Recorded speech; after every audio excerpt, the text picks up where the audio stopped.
Welcome to the Startup Grind. So, just this is a Startup Grind sort of tradition. If you can please stand up and then clap and just welcome Steve today. That would be great.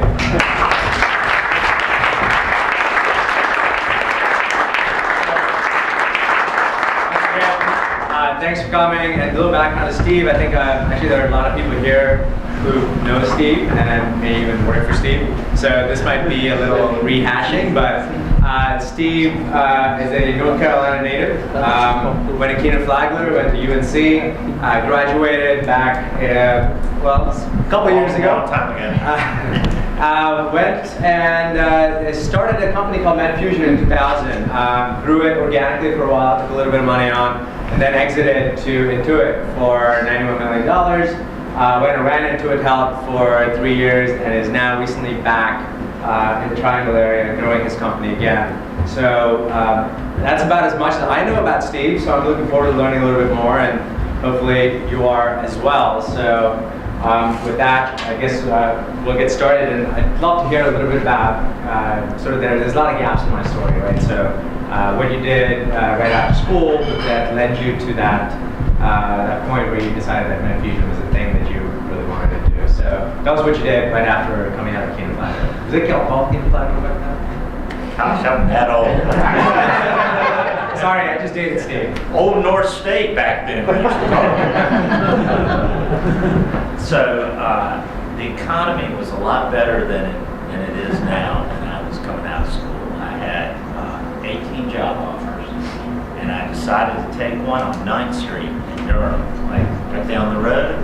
I worked for a company called Dataflow, and the reason I did it was that they had something very interesting, which was really the first vertically niche software. And they had just sold Carolina the system that they used to raise the money for the Dean Dome, which they're talking about replacing now. I guess that does date me right there. And I thought I would be out there selling athletic systems. Didn't work out that way, but I did sell construction and property management, wholesale distribution, beer and wine distribution, and some of y'all saw me distribute a few just now, and really got a great experience in trying to solve problems, business problems using technology. And I thought at the time that I'd go back to school, and frankly I had two sisters that my father died when I was young, and I was thinking I'll stay around here just in case she needs some help, and for the most part never really left. And that was really because it was a great job. I learned so much. It was awesome. And this was all with Dataflow? I was there 5 years. Okay. I started out as the marketing director, and then 6 months into it, we got a new sales manager, and he said, "We don't have marketing. You either sell or you don't have a job." And I learned how to sell. I was salesman of the year the next year, and for the whole country. And that was mostly because I failed so dramatically and often that anyone would learn after that much failure. And I just basically overwhelmed the job by working on it. It wasn't that hard. The competition wasn't huge back then. I mean, we literally had the first medical, which is where I ended up, but the first medical practice management system that anybody had written. And we sold an awful lot of them because we were competing with a posting machine. Only a couple of people in this room, I believe, would know what a posting machine was. Weird that. But just kidding. Great job for experience for what I ended up doing later.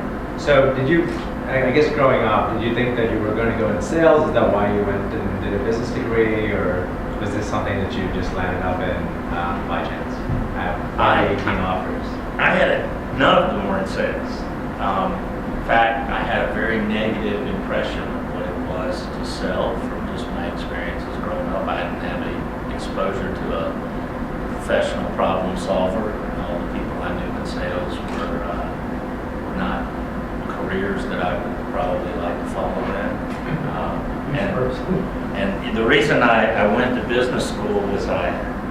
had a young woman I wanted to take a class with, and so I did. And it turned out to be the class that most people get cut and wanting to go to business school, and I was pretty good at it. And I was like, hey, stat, I made 100.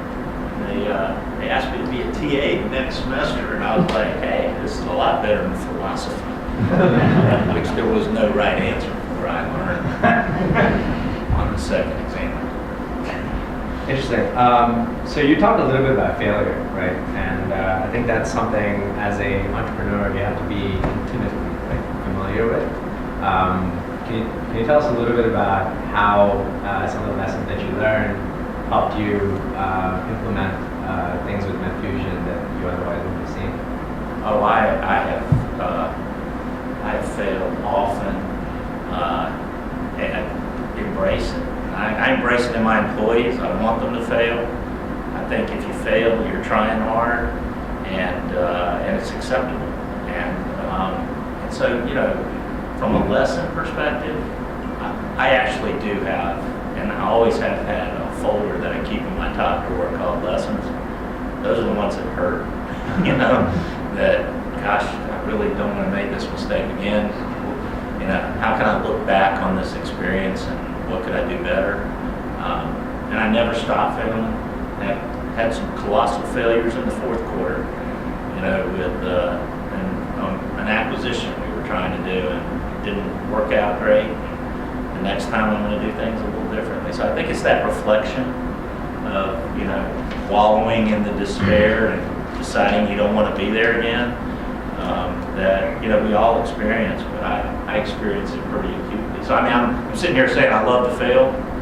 Yeah, but I don't like to fail over and over. And I think, that's right up there at the top. And if you want to get specific, hiring friends, family, working with people that, right up front are going to be buttholes, and doing it anyway because of other reasons. And yeah, they sure did end up being that way anyway, so why did you do it? Your intuition is right a lot of the time. And at the same time, we all rationalize things. So I think mostly it's about being reflective and trying to grow. Yeah. I think that's really good advice. I think I made that mistake and do that as well.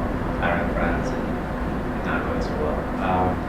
So that's great. So now you're working for this company, Dataflow, and what drove you towards starting Medfusion? What was the impetus to that? Where did the idea come from? Why did you think that it was a good idea? Well, so there were a couple stops along the way from Dataflow, but even then, I asked our owner after I'd opened up 2 branches for him. I said, "When are you going to give me equity?" Mid-'80s, people weren't handing out equity like they do now, and he tried a few things, but he was going through a divorce, and he decided he needed to get twice as much for his company because he was going to lose half of it. And that didn't work particularly well for me. I on that journey, had a couple other things that happened where I'd struck out on my own and done well. But for Medfusion, I was coming off of a situation where I had sold one of the first point-of-care pen-based clinical documentation systems in the early 90s, before some of you were born. And Sorry, did you say pen-based? Pen-based. You could document on a tablet. Okay. Yeah, that sounds archaic right now. Just doesn't it? clarifying, because it didn't ever. Yes. And it went well. We sold UCLA, some huge medical institutions, and then the company I was working for also had a financial division, and they decided to sell the company to Fiserv, and Fiserv, and they. Gosh, I've been in healthcare a long time, all the fives get mixed up, but they ended up wanting to do a management buyout for our piece, and we went through a failed attempt at that. They ultimately decided with clinical records that if there were any problems in the software, they were going to come back to the original developer and So they preferred to shut it down rather than selling it to the management team. This was after huge contracts that I've gotten. They actually wrote the client's checks back. So I got to give UCLA $1.5 million check back, but say, I'm sorry, we can't move forward. And it was such a painful experience. And I'll also add personally, I did 145,000 air miles in 1 year. I lived, for those of you that have lived in other places in Raleigh, I lived in Raleigh and LA at the same time. I had 175 people in LA working with me. I had to be there on a regular basis. That whole thing made me basically say, I am not working for somebody again. And so I'd say that was a big part of the fuel. I had to make a decision. Actually, I can remember living in my townhouse that I bought many years before, alone, recently separated. I'll tell you my dog died in a minute. And I really had to decide. And so I wasn't going to be unemployed. Back then, I mean, I think today, they talk about extending unemployment benefits. It was a scarlet letter in the 80s to be on unemployment. And so I started this. And, the Medfusion, actually one of my first customers is in the audience tonight. And I'll do a shout out to her and say, I really didn't have that great an idea. What I had learned from being cocky and failing as a kid was that I needed to listen a little bit more. And although tonight you can hear me talk a lot, I really do prefer to listen. And I was sitting in a meeting, I showed her what we had, and she said, hey, wouldn't it be cool if a patient could pay a bill online? And I was like, yeah, that's a pretty good idea. And that's how it happened. My customers told me what it was that they would like to do with the internet, and I was fortunate to be there early and focused on an niche. And so I didn't have a great vision. I knew this great new tool was going to be applied to an area that I knew really well, and I figured if I just asked them, and they could vote with their pocketbooks, they could buy it. If they didn't want to buy it, that wasn't the right thing to go after. And really, that's what led me down the path of creating the company. So it was basically around customer feedback and building a product based on what the market wanted. Right? Absolutely. And I think that sort of rings true to anything that you create, any business that you create, whether it's in health, IT, tech. And I think that's the iterative process that they talk about, the MVP that they talk about now. It's all based on the customer feedback, and it seems like that's something that you stumbled upon in the late 90s, early 2000s. So. Well, I mean, I had that early background in technology, solving problems that previously couldn't even contemplate solving. And I was fortunate to have the right tools at the right time. I've read some Malcolm Gladwell, and I guess I certainly would subscribe to the theory that I was in the right place at the right time. I'm sure I made some things happen, but I mean, my class in college was the first class that had computers. By the time I had some business experience, guess what? The internet came along. Had an internet business in 1996. Pretty good timing. And so I'll give a lot of credit to those things. There was lots of execution along the way, but I learned early on, if you listen to the customer, they'll tell you what the problem is, and we've got a great toolkit for solving.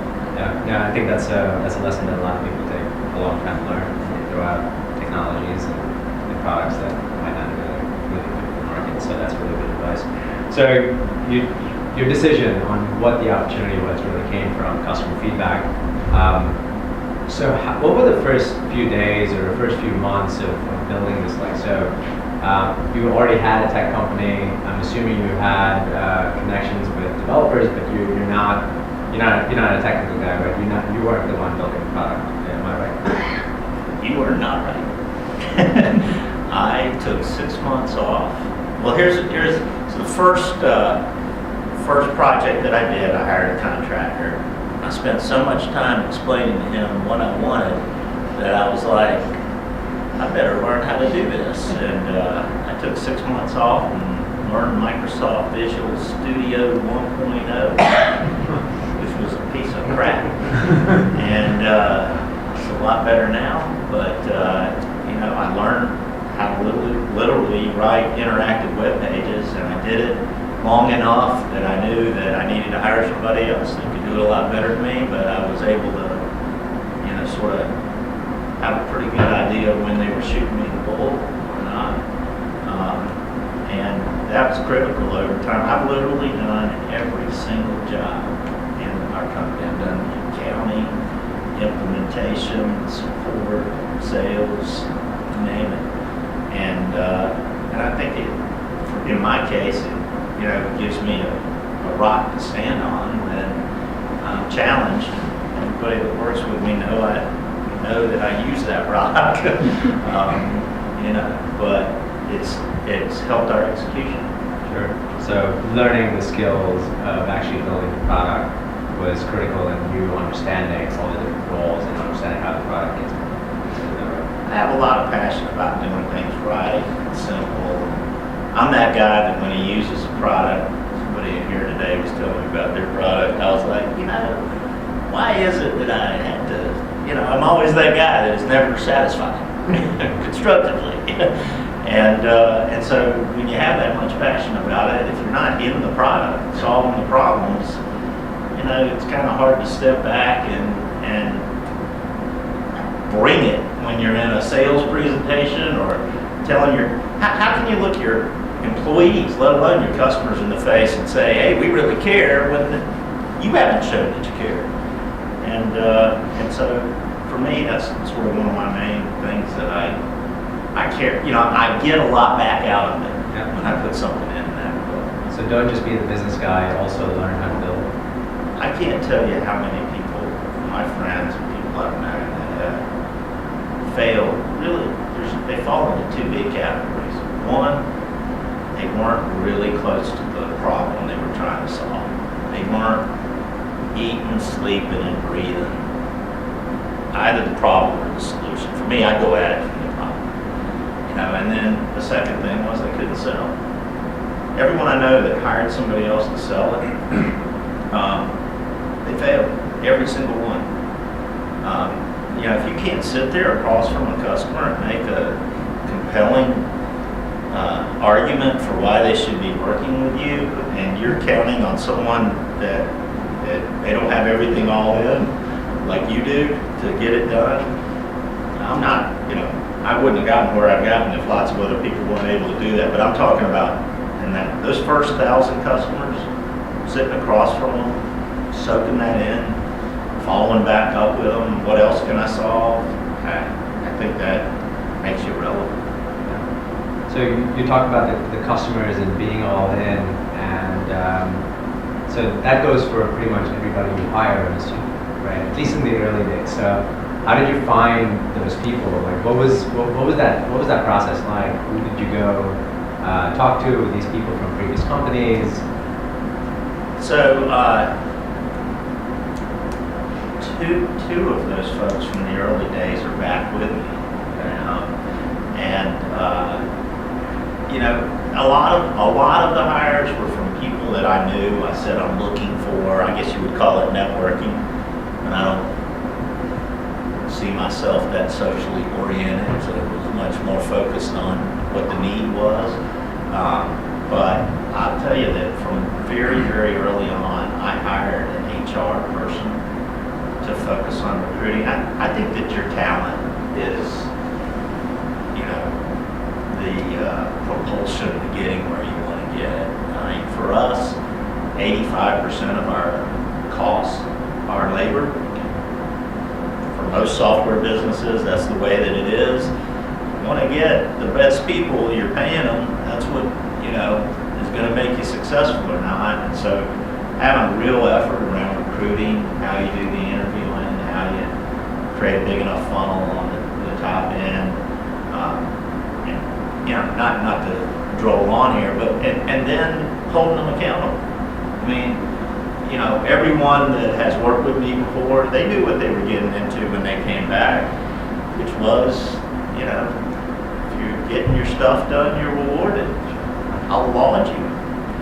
And if you're not going to be there. And I mean, I do follow that adage, slow to hire, quick to fire.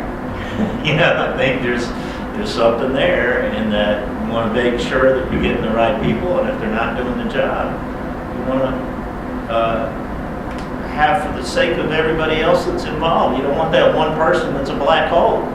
And you all have worked with people that drag the rest of the team down, and I think when you have that kind of fire and commitment, that you attract good people, because they want to work with other good people.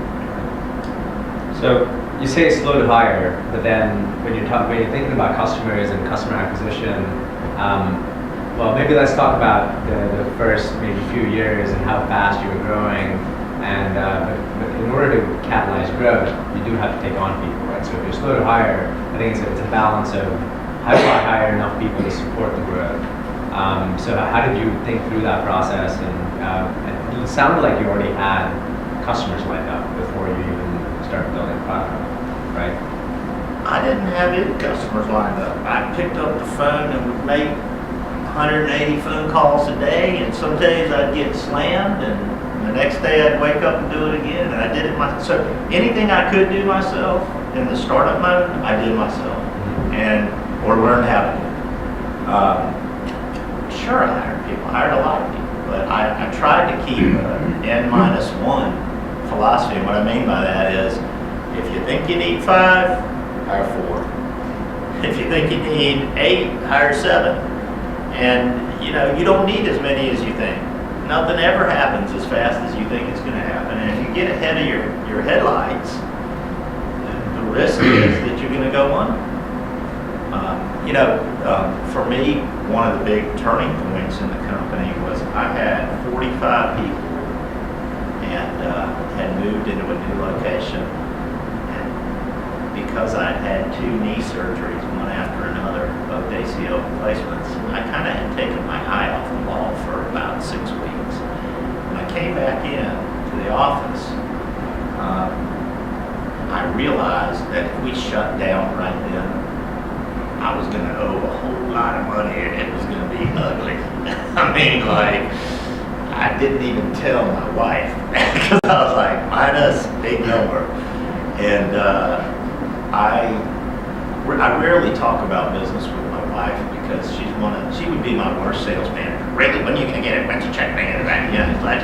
I don't talk to my wife, because there's lots of, high drama things that happen. And I came home one night and I said, I don't know what to do. And she's, do what you always do, just make a decision. And 2 days later, I fired everybody but 16 people. And when I did, the stories were amazing. It was so liberating. It was like 5 of them offered to work for me for free. I love what we're doing. I want to do this. And I was like, man, I can't pay you. No, you can't do that. Some people were like, oh yeah, I saw this coming.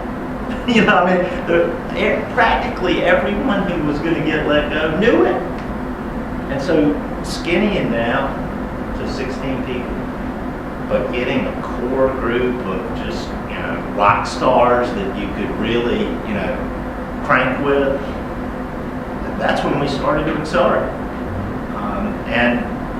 Just coincidentally, but I've just gone from hundreds of people down to a much smaller number. It feels just like Groundhog Day. I've got, it's a bigger group than 16, but I've got a group of people that we can all look each other in the eye, and the other person's going to get done what they need to get done, and we'll bring it every day, and it holds everybody to a higher level. Sounds like there was a little bit more efficiency and accountability when you pared things down, and people just work harder. That was the fact. Yeah, those 16 people all did very well on the exit. They said, there's more to share. Yeah, and speaking about the exit, you actually waited a really long time to take any money on at all. So I think one of the things that is pervasive among the startup ecosystem now is that raising capital is really a milestone that people think about, as opposed to a means to an end. Tell us why you decided to bootstrap, or was that a conscious decision? Was it something that just happened and you had to? Honestly, a little both. Yeah, I did. I waited a long time. I mean, what I used to say was, why am I going to spend all my time trying to raise $1 million when I can just go out and sell it? And that's what I did. You know, if people weren't buying it, it was a science project anyway. And so I learned a lot more about solving the problem and, you know, being successful by selling it than I would have raising money anyway. Now, that's not to say I didn't try. I pitched a lot of times. I can remember, you know, my senior team would always be like, it's your fiduciary responsibility to go do something I didn't want to do to raise money from so-and-so. But we waited. It was good for me. I ended up with a much larger percentage of the company by waiting. And I didn't have the pressure to, you know, as soon as you raise money, the clock starts. You got an expectation, they've got a timeline, and if you need to pivot, you've made commitments. It's a lot harder. You know, for me, the reason I raised money ultimately versus making money, which I did the first year I made money, and I ran it for many years, losing a little bit, you know, basically managing the burn, investing all along. Speaking of my wife, she used to ask me, she said, you know, you work really, really hard. You might want to make a little more money than that. and I was thinking, I don't want compensation. I want equity at the end. Equity at the end is a capital gain. I don't particularly like giving half my money to Uncle Sam. And so I was playing for the long game, but I took money because we switched from a license fee to a subscription. And as you've seen other publicly traded companies, when you do that, it's very, very difficult. Every month for many, many years, we'd start over at zero, and we'd have to sell something that month, and that was all right. I liked the discipline. I liked the, you know, carpe diem that gives you. But when we wanted to focus on an exit, I had some great advice, and you know, it's much more valuable, get a much higher multiple if you have a recurring revenue stream. And when we made that switch is when I raised the capital. So you made the switch to raise capital in order to switch business models. So it was more of a strategic decision. That's right. And you absolutely needed the cash to run the business. Right? That's right. Great. So I think that's actually another piece of great advice, because a lot of people do go out because they just need the cash to run a business, and that's not necessarily the way easy to go. A lot of times they feel, I mean, so in my investing capacity, when people want to raise the capital to experiment, I'm wondering why they haven't validated, used lean startup methodologies and have more validation. I mean, it's one thing to raise capital for scale, I get that. But, you know, a lot of people don't fully appreciate what it means to the commitment that they're taking on when they raise it in early stages. So there you go. There's some advice if you ever want to pitch Steve for cash. Make sure you got your assumptions tested. So how many employees did you have when you were about to get acquired? So we had 109 when we were acquired. So 109 employees, startup mode, still really energetic, nimble, but then Intuit comes along, which is neither of those. So how was that? That was I'm assuming, was that an acqui-hire? Was that rolling a lot of employees in, and how did the culture change? How did you manage that? So we had operations in California. It was, for all practical purposes, a reverse merger. I mean, they had assets that we took over and ran as well. So we grew to triple the size and then some, and had some assets that we had invested very heavily in that, while having some interesting long-term potential, we're not producing. And so all back on those 3 years, and Intuit made huge investments in our business. Made big, many millions of dollars, and allowed us to do some things that frankly I could not afford to do. It's in terms of technical privacy and security, scalability, etc. And so it was a great experience, and I learned a lot.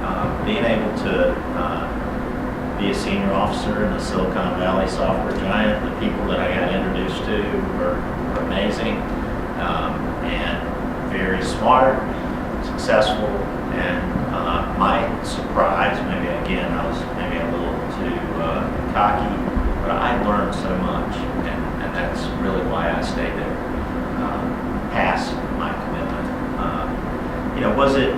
Did it have some challenges? Sure. Dealing with what comes with a California-based company and a global company, and sort of someone as successful or a company as successful as that. There's a lot of structure, and so as a small BU, even though we were the fastest growing BU in the company while I was GM, and at the same time, I'm sitting at a table with the other 3 BUs who are all $1.5 million+ dollars. So what's important to them and what was important to us, there was a little bit of a gap there, and so there were. It's nice. I would say it this way: it's nice to be able to pivot and make decisions without having to bring as many people along, and at the same time, it left me with a few challenges. Intuit pays in the very, very top end of the salary range, and had some benefits that were unbelievable. Intuit's campus is surrounded by Google, and so to compete, they offer some pretty amazing things. And so to sort of bring our team back to a startup mentality where you're working, I offered people what they were making before, but I certainly couldn't match every benefit. That's caused a transition period where what's a great fit for an employee at Intuit may not be at Medfusion, but I've enjoyed kind of getting that team back to faster moving and more focused. And frankly, I've enjoyed it a lot more than I thought I would. So the contrast between the two, it's liberating. That first month, I was making hundreds of decisions a day, bringing no one along. Just basically, what did we used to do, and that's how we're going to do it. And yeah, speaking of failure, probably wasn't right back then, but you know what? I can't belabor all of these things. We got to do them right now, and so it's been good for the business. So when you went into it, Medfusion, correct me if I'm wrong, was a patient communication group, right? What is Medfusion now, and what is it going to be? So it's the same thing that it was, a lot bigger. When I sold it to them, we had 25,000 docs using it. Now we have 65,000. We had 1 million patients. Now we are approaching 9 million. We were doing a couple of million transactions a year. Last year we did over 200 million. So it's a much bigger entity than it was, but it's essentially doing the same thing. We think we're going to go into a couple of other areas now. When I started, I was explaining to people what a portal was. In fact, the word portal wasn't even there. My original sales manager thought it was the word porthole. He was looking for a round window to look through. I mean, so I was early. And when you look at today, the government's legislating essentially what we do, requiring providers to electronically share information with patients. So I feel like I've been waiting a long time for the rest of the world to catch up with what I was trying to do, and it creates a lot of opportunities moving forward. And those things are, many of you in this room are doing health IT startups. I think, what the world looks like for managing your personal health care in 2 or 3 years is going to be dramatically different than what it is today. We think we're well positioned, primarily because of all those relationships between the doctors and the patients. Patients are much more likely to get involved in care when their doctor says, "Hey, why don't you?" And that's a big part of our secret sauce that's going to lead us to our opportunities moving forward. So you talked a little bit about health IT opportunities, and there's a lot of people in the audience who are health IT entrepreneurs. So, connected devices, the continuum of care, communication. So, you started with the provider-patient communication, and now there's just data flowing all over the place, right? What, as an investor, I think you wear a couple of different hats now. What are some of the trends that you see that are opportunities in this space? So connected devices are coming online. There's all kinds of monitoring. You're able to make decisions with big data, and we could throw out, probably a half a dozen more buzzwords. But I'd love to hear from you about what you see as opportunities here and what you're interested in investing in. I'm sure there's a couple of people here who might be interested in that. Yeah, so everything you just said, definitely. I mean, I have a personal deep interest in sensors and the big data that comes from sensors and what we can do with that. But frankly, it's all about timeline and timing. So, I mean, today, what is still the most used functionality that we have is administrative. I want to make an appointment. I want to pay a bill. I want to do very basic things with the doctor that, frankly, in other industries like online banking, where they're all, I deposit my checks without going to the bank anymore. And we all would like to see that kind of innovation happen in healthcare. I think that frankly, this data issue is what is going to unlock a lot of the opportunity. There's data. Think about real-time cardiac monitoring and what we don't know. I mean, there's so much opportunity that's out there that as these sensors start gathering this data and we start sharing it, I think if you combine that with genomics, I mean, the cost to sequence your DNA has dropped to less than $2,500. And so when we think about our personal data today, most people would say family history, social history, the meds I take, the allergies I have, surgical history, that kind of thing. I think if you look out, maybe even as close as 5 years from now, you're also going to say, hey, I've got this marker, and this marker, and this marker, and that's what is going to lead to a wholesale change in treatment. So there are a lot of opportunities out there, and I think from an investor perspective, the real challenge is, do you have validity? Is it something, are you going to run out of money before it's, your time is there? Is the sun going to shine on you while you still have that capital you just raised? And so while some of them are huge opportunities, you're in the health and fitness area, and I think in a lot of ways that's, you kind of have categories of people. You got the healthies, and people wanting to use Fitbit and Runkeeper and all of those things to sort of, optimize their health, let's just say it that way, versus people that are chronically ill. And in many cases with comorbidities and complications that, prior to the change in our healthcare system, doctors have been paid for treatment, not for outcomes. And so there hasn't been a lot of innovation around care protocols for multiple comorbidities. And I think we're going to see more of that as we get more data. And so, I mean, at a high level, I think there's an opportunity to reduce the cost of care and make people healthy. And how fast does that happen? So it seems like there's a lot of data collection that's happening. And to me, it looks like the next opportunity is really trying to figure out what to do with that data. That's right. And it doesn't really, as far as I know, nobody's really cracked that. Would you agree with that? In bits and pieces they have. I mean, there's some great diabetes tools. There's some great, COPD tools. I mean, yeah, etc. I mean, you see it in niches, and one thing I've said is bits and pieces. Yeah. That's the problem. Is this little bit, what you haven't seen is anybody really consolidate that in a way that it's a holistic set of information that you can really perhaps make some breakthroughs. So I could ask you questions forever on this type of stuff, but I'll open it up to you guys, and we'll take 5 to 10 minutes of questions. So, anyone? Questions? So thanks. This is a great format and very informative.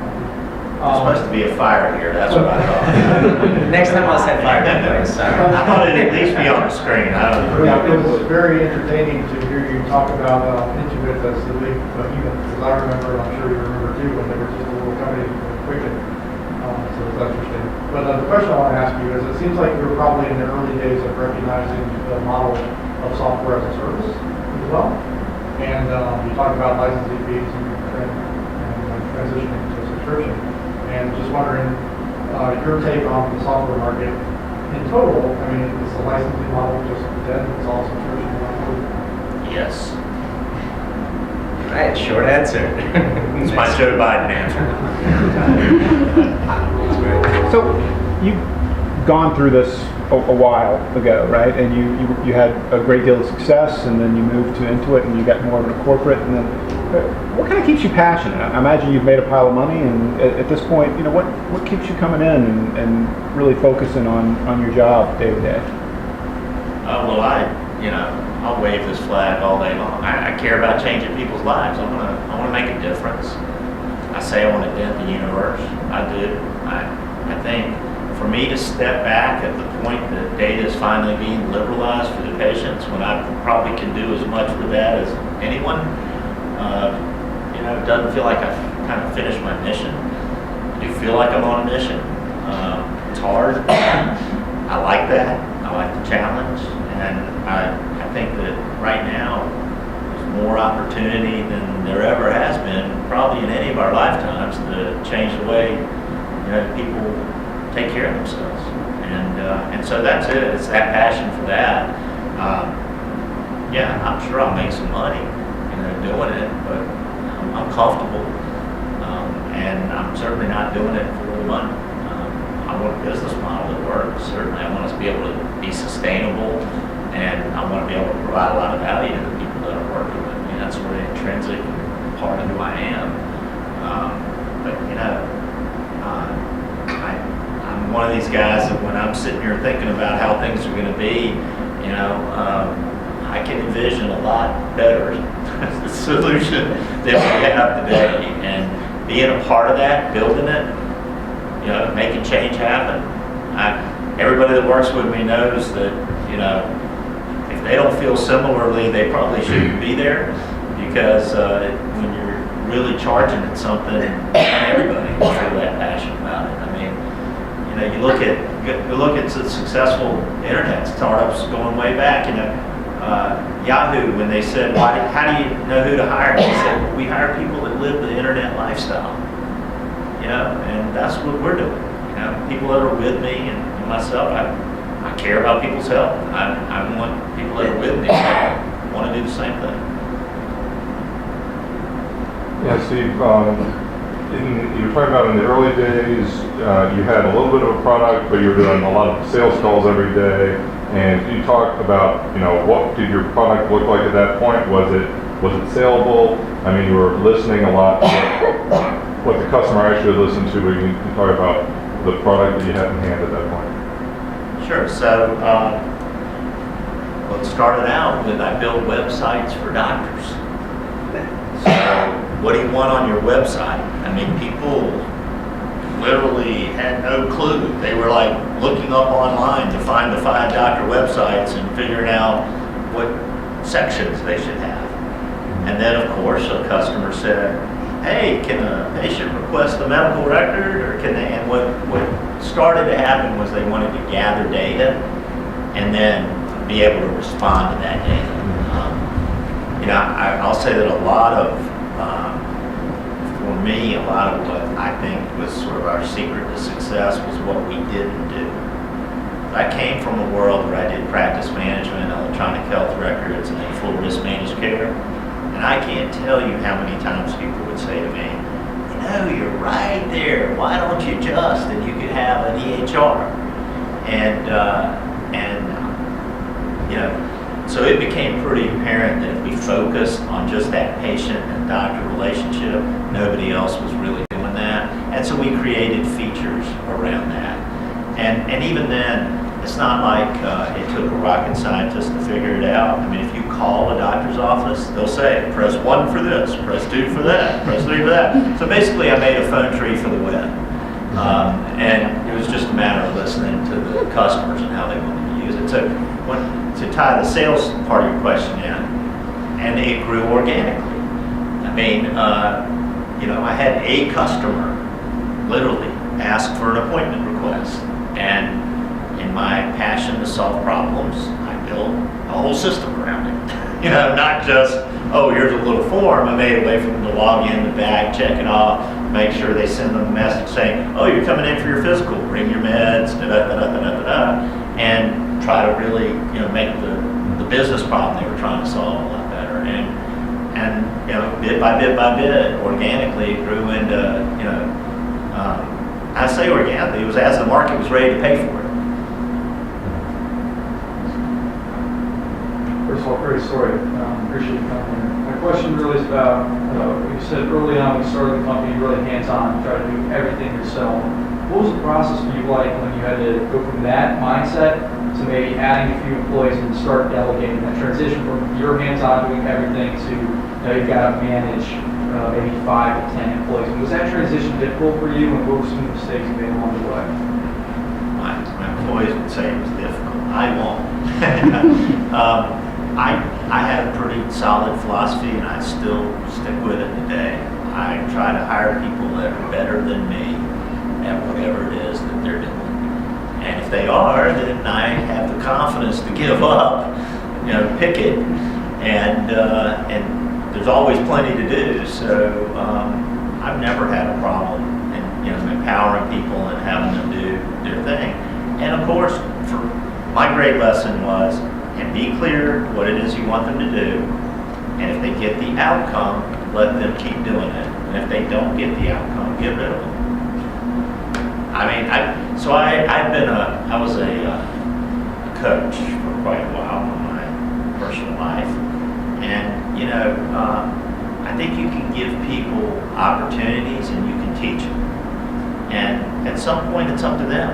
And, you know, when you're a small business, you don't have the breadth of training and tolerance that you can have in larger organizations for people. And so, you know, many of those people, like, so my first employee is currently our CTO. The guy rose and rose and rose. He left for a little while, went and learned a bunch of stuff and came back. And I was fortunate that, you know, I created the environment and then he made all that happen. That's not any credit to me.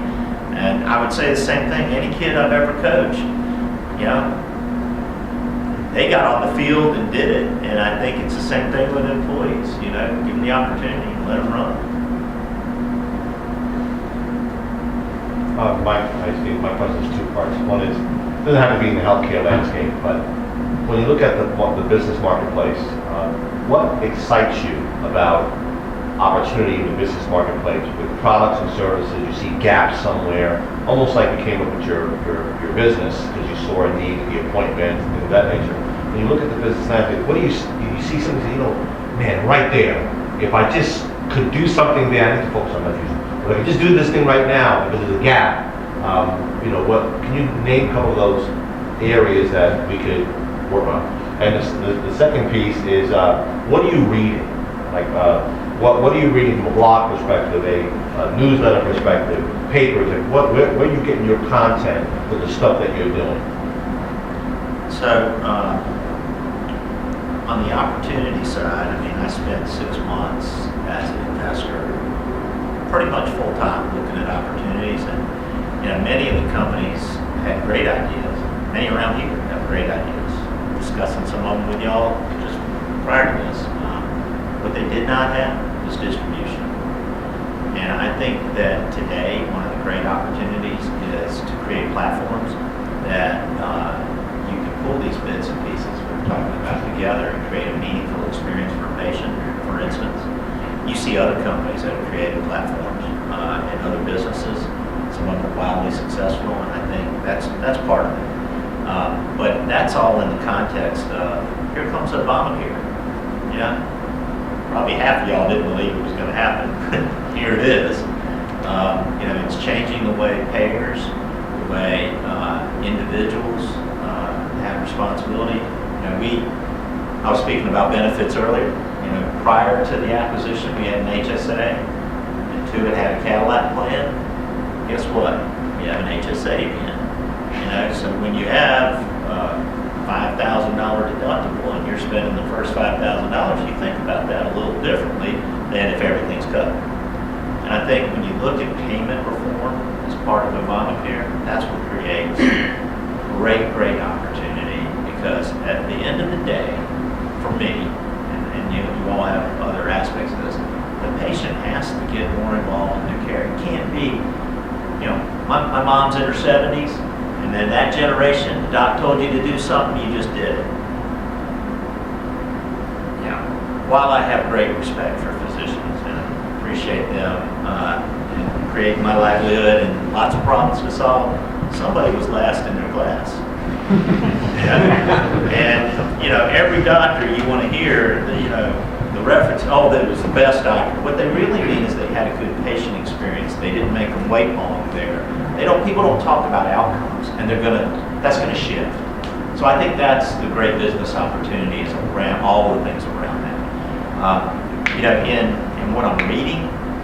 So I jokingly said that in the few weeks that I wasn't working, that I felt like I found the internet again.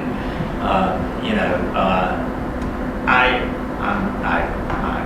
read lots of stuff that are on blogs, LinkedIn groups, and I get we have a number of services that I subscribe to, and so I feel like I'm getting deluged with information. For instance, I saw just 30 minutes ago before I walked in here, I saw a post on the Digital Life LinkedIn group about Google's new contact lens that does glucose monitoring. I saw it 2 days ago. So I do think today, the way people get their news, I'll tell you what I'm not reading. I don't read the News and Observer. I quit reading the paper quite a long time ago when all they wanted to do was talk about Carolina athletics and the problems we were having and the Wake County schools. And I don't need to read about that anymore. And it's because today I get most of my news literally minutes after it's happening. And so I have always lived that kind of mobile, to the extent I could, digital life. Today, I got somebody shooting me a link, Twittering it, social media, etc. And I like it because I think that things move a lot more rapidly than they used to. I'd like to make the same thing happen in healthcare. If you think about finance, many years ago, if you wanted a stock quote, you called your broker. And it feels like healthcare is still like that. My mom wanted to go to a different doctor. She had to call her current doctor to get her chart. It took 2 weeks. I think that stock quote 2 weeks later might be a little problematic, but today you can get that online, and I think eventually your healthcare information is going to be liberated like that too.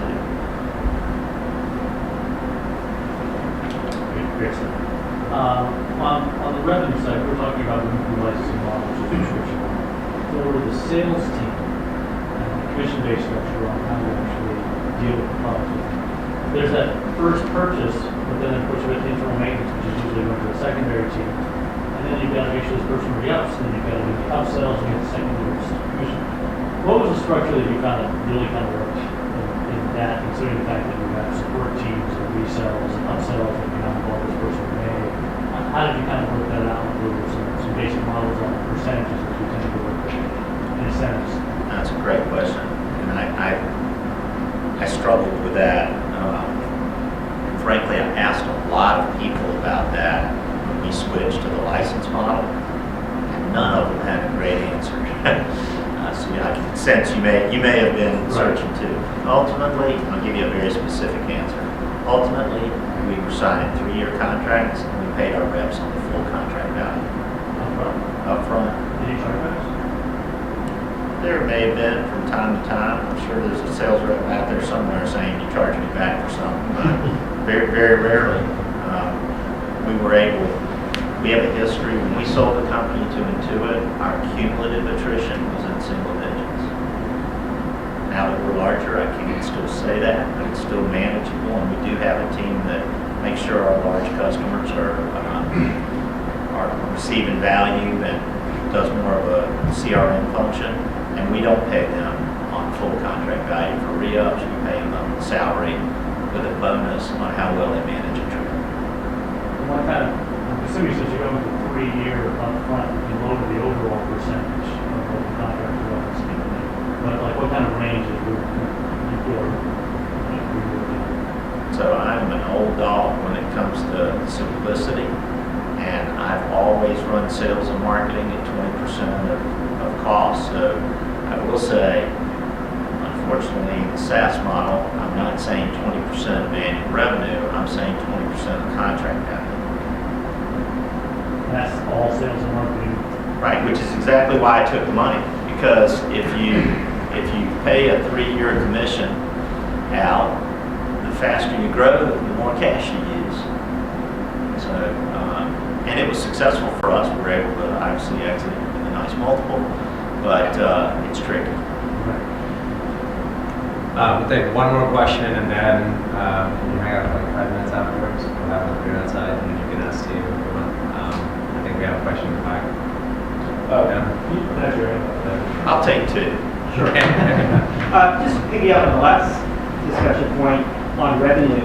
As an investor and as an entrepreneur, can you talk a little bit about in B2B or B2C space, what excites you about, or what do you find interesting about revenue models and the ability to sort of generate revenue from IT-based products and services that you find intriguing? So, what I'm intrigued by business-wise and what I'm intrigued by investment-wise are a little different. I'd say that on the investment side, recurring revenue, predictability. We said, my board said that by the time, just see this, it's January, by the time of the bowl games, we want to know what 85% of our revenue is for the next year. Having that visibility is critical compared to what I just said, right? We used to wake up on the first of each month with 0. That's a harder exit, value problem. From a business model perspective, though, what I'm personally the most interested in is beyond user paid models, where it's free to the consumer, and the value is being generated by other parties that are able to participate. And I'll give you an example with us. So we have an online bill payment application, an idea that came from a customer, as I said, and we don't charge for that. Practice pays, when a patient pays their typical credit card percentage fee, and then we have an arrangement with those merchant services where we make a percentage of that. Very small, but last year we did hundreds of millions of dollars that were transacted, and anything that big, times even a small percentage, allows you to grow a lot faster. We have one more question. Sure. With respect to business you have, and I know also you're a value. You mentioned that earlier on. Taking that out of the equation, you have only one doer. What's your doer? That was one of my questions. Thanks for asking it. I didn't get to it. You say one for somebody else. Yeah. So it's too bad that I had a chance to think about it. I don't live like that. I don't have do-overs, and so the reason I think it's important to really answer that way. I make decisions at the time with the data that I have, and I feel good about it, and I don't live with regrets. Now, what that means is when I make a decision, I accept that I may make the wrong decision, and I make a lot of certainly big ones. I apply analytics and rigor, but I just don't have regrets. I make the best decisions I can at the time and the time frames that I need to make them. Some of the things that have caused me the most pain are also the things that have gotten me to where I am, and so I'm balanced about it. I think if I sort of in a Star Trek-ish kind of way, if I went back and changed the past, I'd worry about where I'd be sitting right now. So, I don't do-overs. Great. Thank you so much.